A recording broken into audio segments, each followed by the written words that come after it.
Hi guys, and welcome to day 4 of my 7-day loose floral challenge. This free 7-day challenge is going to teach you everything you need to know about painting loose florals in watercolor. There'll be a new video every day on my YouTube channel, so don't forget to subscribe so that you catch them all.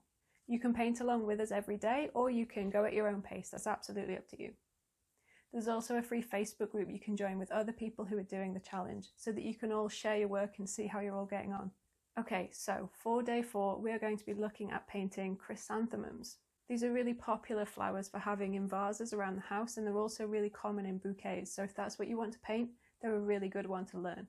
Now, for today's challenge, we're going to be building on some of the things that we've already looked at. So, for example, leaving white space, but we're also going to be bringing in 3 new techniques. Firstly, we're going to look at how to use the lines and strokes to create contours in 3 dimensions. We're also going to be looking at light and shadow. And then finally, we're going to be looking at how to do rough expressive leaves. Let's get painting, shall we?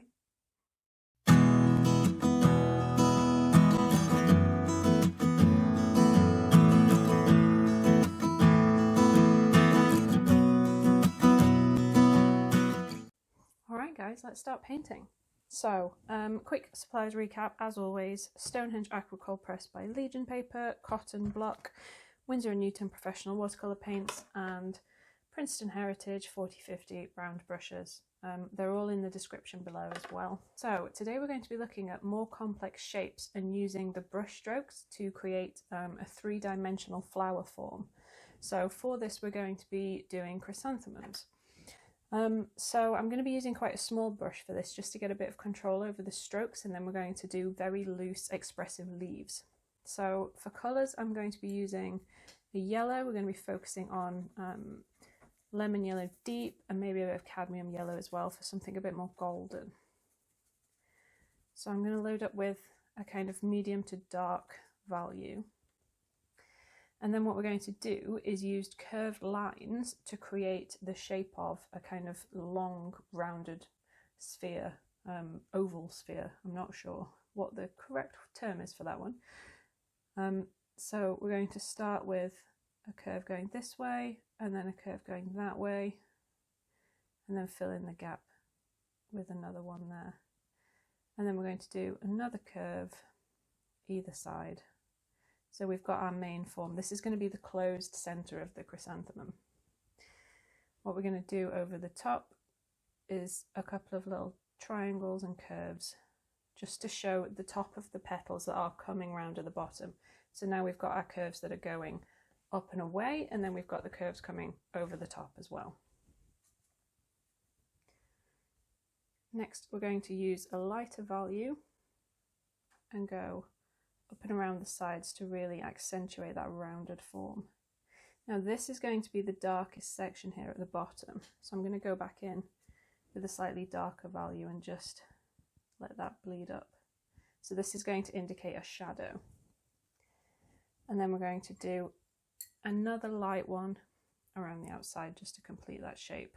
These are a bit thinner because they're side view petals, like we talked about in the foreshortening perspective video as well.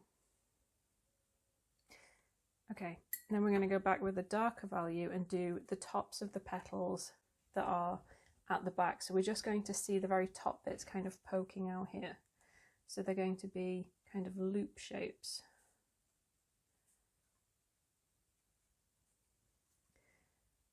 Just nice and free, not worrying about, making it perfect, adding too much detail in there. I'm just going to go back over some of these and darken them a bit. I want to make sure that we're getting across how dense that is. Okay, and then we want a really light value, and we're going to do a side loop there.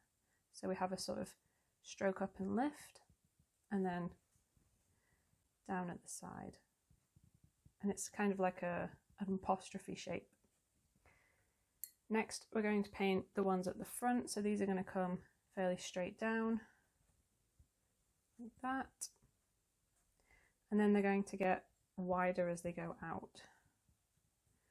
So come up for those loops, and then down and along for those. You can go back over and kind of restate any of the lines if you think they're getting lost. Try and make sure to leave lots of white space. If you get a kind of blob, then you want to pull some longer bits out like that. I'm just going to make some of these a bit bigger. There we go. So you can see that what we've got are strokes going in lots of different directions. So we've got, I'll use the brush to show you. So we've got these ones that are curving quite tightly to create a sphere, and then we've got these ones that are little flicks that are creating the loops at the top, and then we've got these sideways ones that are curving out this way and that way that create a kind of bowl shape, and then we've got the front ones that are coming out and almost towards the viewer, and that gives us the chrysanthemum shape. Now what I'm going to do for a bit of interest is go back in with maybe a bit of orange, just to create a bit of dimension there.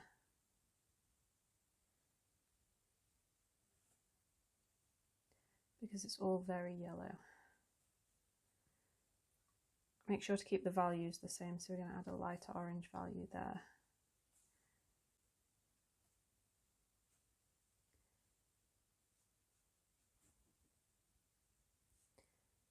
Smooth that out. There we go. Okay.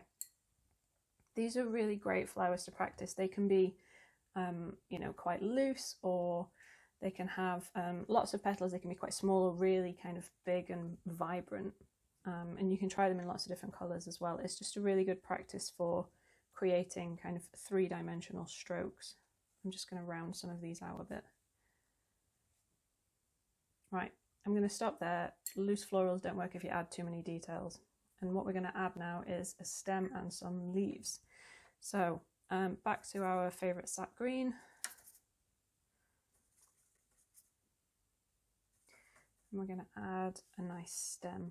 So coming from the centre and then out and down. I quite like how that's bleeding there, so I'm going to leave that. Okay, for the leaves we're going to do something a little bit different. I'm going to add some more sap green and then a little bit of lemon yellow there to create a nice lemony yellow green colour. Okay, for the expressive leaves what we're going to do is pull out a stem, quite a long one, and then we're going to tip the brush on its side and push back and forth to create a jagged leaf shape. So pick up plenty of paint and water, you want lots on your brush, and then we're going to touch it down, pull up and then back down, up and back down in a zigzag shape. I don't mind the rough edges, but if you don't like those you can always go and tidy them up. And we want to leave some white space here around the leaf stem there. And then we're going to do the other side as well. Nice wiggle. And then we're going to add some darker paint along that stem and let it bleed out.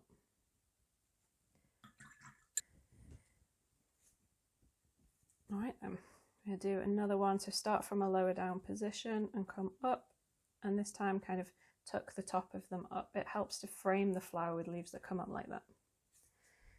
And then we're going to continue with the side stroke. If you get a bit that's a bit flat like that where it's all in one line, I'm just going to go back in and round some of that out.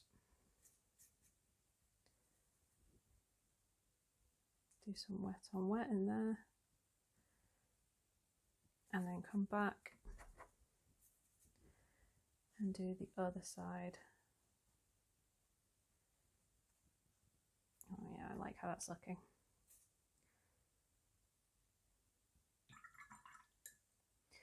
Do another little one on the bottom.